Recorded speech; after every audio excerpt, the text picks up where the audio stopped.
जी नाज़रीन सामीन, आज बात करते हैं मोर और ट्रॉमे के बारे में, जो कि बहुत ही ज़्यादा इंटरेस्टिंग मज़ेदार है।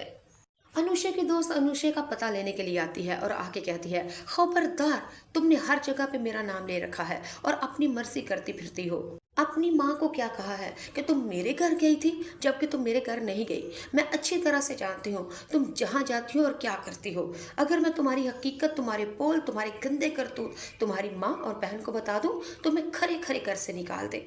अनुषा, कुछ शर्म करो, कुछ हया करो। अब तुमने इतना बड़ा काम कर दिया, बताओ कौन सा मुंह लेके अपनी माँ के सामने जाओगे और किस मुंह से अपनी माँ को बताओगी। और अगर ये अनुषे, बात सुनो, अगर ये तुम्हारी शादी और तलाक और ये ड्रामे, ये बेशर्मियाँ अगर तुम्हारी बहन और माँ को पता चले तो लिखवा लो, तुम्हारी माँ हार्ट अटैक से मर जाएगी, अलीजे की मंगनी टूट जाएगी, इस घर में बर्बादी हो जाएगी। और इस घर की बर्बादी, तबाही में सिर्फ और सिर्फ तुम्हारा काम है। तुम मुजरिम हो इस घर की खुशियों की। तुम्हें नहीं पता तुम्हारी बड़ी बहन की अलीजे की मंगनी हुई है अपने हाला के बेटे हनान से। तुम्हारी हाला को पता चलेगा तुम्हारी करतूतों का तो तुम्हारी गलतियों की सजा तुम्हारी बहन को मिलेगी। तुम्हारी माँ का दिल चिकना चूर हो जाएगा। कितना प्यार करती है वो तुमसे, और कितनी बगैर बाप के, कितनी मुश्किलों से लोगों के घर में काम कर करके उसने, तुम्हारी माँ ने तुम्हें पाला। और तुम किस तरह की बेटी निकली। ऐसी लड़की तो पैदा होते ही मर जानी चाहिए थी। जी नाज़रीन व सामीन, अनुषा की दोस्त जब अनुषा की क्लास ले रही होती है, अली से आती है। अली से ने सुन लिया और आके दरवाजे के पीछे छुप जाएगी। आखिर मुझे पता तो चले अनुषा और उसकी दोस्त में गपशप हो क्या रही है। अनुषा अपनी दोस्त से कहती है, मुझे माफ कर दो, मैं बहक गई थी, मुझे पता ही नहीं चला था, मुझे क्या पता था कि ये सब कुछ हो जाना है।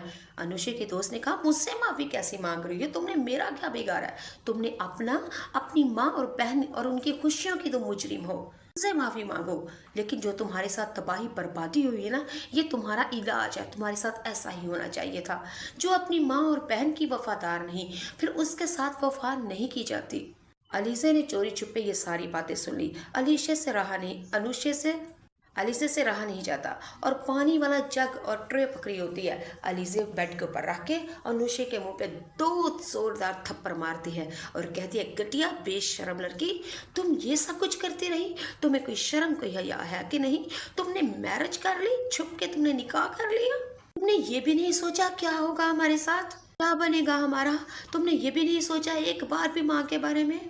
आए दिन कभी मैं फलां दोस्त के पास जा रही हूँ, कभी फलां दोस्त की बर्थडे है, किसी की एनिवर्सरी है, कोई पिकनिक पे है। ये सब कुछ टोपी ड्रामे तमाशे थे।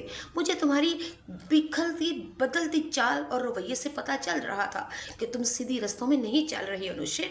मैंने जब जब तुम्हें समझाने की कोशिश की, तुमने तब तब गुस्सा किया। देख लिया ना अपनी हरकतों की आजादियों का सिला। रात के अंधेरे में किसके साथ खे खा के आई हो, किसके साथ मुंह काला किया है, और कोर्ट मैरिज कर ली। हाय अल्लाह, तुम्हें कोई शर्म है या तुमने कुछ भी नहीं सोचा हमारे बारे में और अपने बारे में। जी नाज़रीन व सामीन, अलीज़े को तो अभी बस इतना ही पता ना कि इसने कोर्ट मैरिज की है। अगली बर्बादी का तो अभी पता ही नहीं, जब पता चलेगा तो क्या हाल होगा।